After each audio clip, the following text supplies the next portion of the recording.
ছাত্ৰ-ছাত্ৰীসকল তোমালোক আটাইকে আমাৰ চেনেললৈ স্বাগতম জনাইছো। ছাত্ৰ-ছাত্ৰীসকল টি ফ্ৰম আসাম নামৰ দশম শ্ৰেণীৰ ইংৰাজীৰ পাঠটি আজি আমি এই ভিডিঅ'টোত আলোচনা কৰিবলৈ ওলাইছো। ছাত্ৰ-ছাত্ৰীসকল আশা কৰোঁ তোমালোকে এই ভিডিঅ'টোৰ পৰা উপকৃত হ'বা। আহাচোন আমি পলম নকৰি পোনে ভিডিঅ'টোলৈ আগবাঢ়ো। ছাত্ৰ-ছাত্ৰীসকল টি ফ্ৰম আসাম নামৰ যিটো পাঠ আছে এই পাঠটি হৈছে আমাৰ এটা দৰকাৰী পাঠ আৰু এই পাঠটি লিখিছে আমাৰ অসমৰে এগৰাকী লিখক, বিখ্যাত লিখক, নাম থকা লিখক, তেওঁ হৈছে অৰূপ কুমাৰ দত্ত। তোমালোকে নামটো মনত ৰাখিবা। টি ফ্ৰম আসাম নামৰ পাঠটি কোনে লিখিছিলে? অৰূপ কুমাৰ দত্ত নামটো মনত ৰাখিবা। তেখেত এজন বিখ্যাত লিখক। তেওঁৰ লিখা বিভিন্ন ইংৰাজী গ্ৰন্থ বিভিন্ন ভাষালৈ অনুবাদ হৈছে আৰু তেওঁ বিভিন্ন পুৰস্কাৰো পাইছে। বাৰু যি কি নহওক, টি ফ্ৰম আসাম নামৰ পাঠটিত কি কথা তোমালোকে পঢ়িব লাগিব বা পাঠটিত কি আছে, আমি পাঠটি লাইন বাই লাইন পঢ়াৰ আগতে বা লাইন বাই লাইন পঢ়াৰ বাবে বেলেগ ভিডিঅ' মই তোমালোকৰ কাৰণে প্ৰস্তুত কৰিবলৈ যত্ন কৰিম। কিন্তু এই ভিডিঅ'টোত মই তোমালোকক দৰকাৰী কথা কিছুমানে কম আৰু দৰকাৰী প্ৰশ্ন কিছুমানহে এই ভিডিঅ'টোত তোমালোকৰ লগত আলোচনা কৰিম। দৰকাৰী কথাবোৰৰ ভিতৰত তোমালোকে জানিব লাগিব পাঠটিত কেইটামান চৰিত্ৰ আছে। প্ৰাঞ্জলৰ দেউতাক আছে, প্ৰাঞ্জল আছে, ৰাজবীৰ আছে, ঠিক আছে। আৰু চাহ বাগিচা কাম কৰা কিছুমান কাম কৰা ব্যক্তিৰ বিষয়ে কোৱা হৈছে যদিও নামবোৰ উল্লেখ কৰা নাই। নাম উল্লেখ কৰাৰ ভিতৰত তোমালোকে মনত ৰাখিব লগা নাম হৈছে প্ৰাঞ্জল, ৰাজবীৰ আৰু প্ৰাঞ্জলৰ দেউতাক, ঠিক আছে। এতিয়া প্ৰশ্ন হ'ব পাৰে যে প্ৰাঞ্জলে কি কৰিছিলে? প্ৰাঞ্জলে দিল্লীত ৰাজবীৰৰ লগত একেলগে পঢ়িছিলে। তাৰ উপৰিও তেওঁলোকে বন্ধত অসমলৈ ফুৰিবলৈ আহিছিলে। ৰাজবীৰে আগতে অসমলৈ অহা নাছিলে। অসমলৈ ৰাজবীৰে প্ৰথমবাৰৰ কাৰণে ভ্ৰমণ কৰিবলৈ আহিছিলে আৰু চাহ বাগিচাবোৰ তেওঁ চাবলৈ সক্ষম হৈছিলে।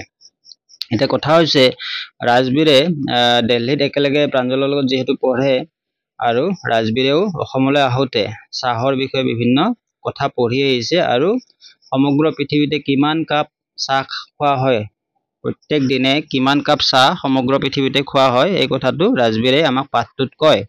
ৰাজবীৰে আমাক এই কথাটো কয় আৰু প্ৰশ্ন আহিব পাৰে যে সমগ্ৰ পৃথিৱীতে মুঠ কিমান কাপ চাহ খোৱা হয়?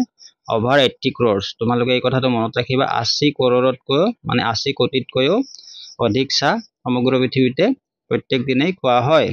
এতিয়া প্ৰশ্ন হ'ল প্ৰাঞ্জলৰ দেউতাকে কি কাম কৰে? প্ৰাঞ্জলৰ দেউতাকে চাহ বাগিচাৰ মেনেজাৰ পোষ্টত কাম কৰে, ঠিক আছে। তোমালোকে কথাখিনি মনত ৰাখিবা, বুজি থবা। আৰু প্ৰাঞ্জলৰ দেউতাকে কাম কৰা চাহ বাগিচাখনৰ নাম কি? আৰু তোমালোকে এই নামটো মনত ৰাখিবা। প্ৰাঞ্জলৰ দেউতাকে কাম কৰা চাহ বাগিচাখনৰ নাম হৈছে ঢেকীয়াবাৰী টি গাৰ্ডেন। এইটো কথা তোমালোকে মনত ৰাখিবা। তাৰ উপৰিও এটা প্ৰশ্ন হ'ব পাৰে চাহ গছৰ আৱিষ্কাৰৰ বিষয়ে কেইটা লিজেণ্ড পোৱা যায়? এইটো এটা প্ৰশ্ন হ'ব পাৰে। চাহ গছ আৱিষ্কাৰৰ বিষয়ে লিজেণ্ড মানে কিংবদন্তি। তোমালোকে এইটো কথা মনত ৰাখিবা, দেয়াৰ আৰ মেনি লিজেণ্ডছ। তাৰ উপৰিও তোমালোকক যদি সোধে ইণ্ডিয়ান লিজেণ্ডটো কি, তোমালোকে লিখিব লাগিব বোধি ধৰ্মনৰ লগত যিটো জড়িত লিজেণ্ড আছিলে। বোধি ধৰ্মনে মেডিটেশ্যন কৰি থাকোঁতে তেওঁ টোপনি লাগে।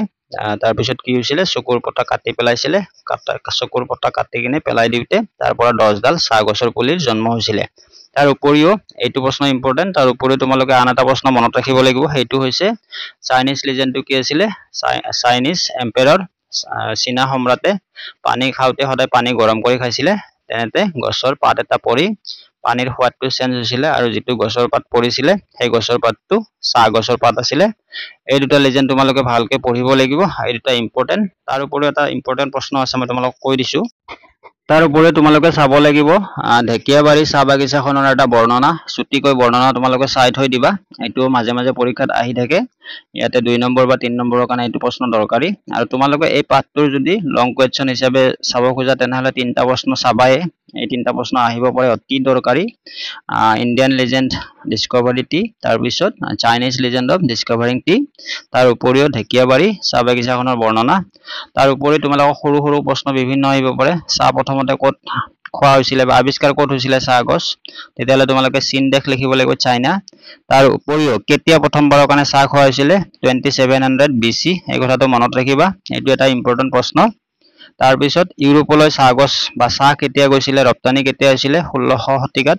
1600 শতিকা মনত ৰাখিবা, 16 শতিকাত। তাৰপিছত তাৰ উপৰিও আন এটা দৰকাৰী প্ৰশ্ন হৈছে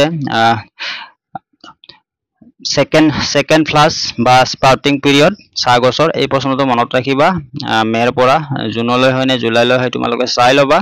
তাৰ উপৰিও আন দৰকাৰী প্ৰশ্নৰ ভিতৰত আহিব পাৰে চাইনিজ অৰিজিনেল শব্দকেইটা চাই থবা চীনা চাই ঠিক আছে তোমালোকে একেটা চাবা আৰু ইউৰোপত চাহ কেনেদৰে খোৱা হৈছিল প্ৰথমতে ঔষধ হিচাপে ব্যৱহাৰ হৈছিল প্ৰথমতে ঠিক আছে এইবোৰ কথা তোমালোকে মনত ৰাখিব লাগিব তাৰ উপৰিও ইম্পৰ্টেন্ট প্ৰশ্নৰ ভিতৰত কি আহিব পাৰে ৰাজবীৰ আৰু প্ৰাঞ্জল কেনেদৰে চিনাকি হৈছিল তেওঁলোকে একেলগে পঢ়িছিল সেইকাৰণে তেওঁলোকে চিনি পাইছিল নহয় জানো এনেকুৱা ধৰণৰ প্ৰশ্ন বিভিন্ন প্ৰশ্ন আহিব পাৰে এই সৰু ভিডিঅ'ত মই তোমালোকৰ কাৰণে কিছুমান দৰকাৰী কথা ক'লো আৰু আমি ডিটেইলছত কোৱেশ্চন এনসাৰ আৰু লাইন বাই লাইন পঢ়া ভিডিঅ' প্ৰস্তুত কৰিম এইটো তোমালোকৰ কাৰণে টি ফ্ৰম আসামত কি আছে এটা সাম্যক আভাস দিবৰ কাৰণে এই ভিডিঅ'টো মই দৌৰাদৌৰিকৈ তোমালোকৰ বাবে প্ৰস্তুত কৰিছো আশা কৰো এই ভিডিঅ'টোৰ পৰা তোমালোকে কিছু হলেও উপকৃত হবা ছাত্ৰ ছাত্ৰীসকল তোমালোকে যদি এতিয়াও আমাৰ চেনেলটো সাবস্ক্ৰাইব কৰা নাই বা তোমালোকে যদি আমাৰ চেনেলত নতুন আশা কৰো তোমালোকে আমাৰ চেনেলটো সাবস্ক্ৰাইব কৰিবা লগতে তোমালোকৰ বন্ধু বান্ধৱৰ সৈতেও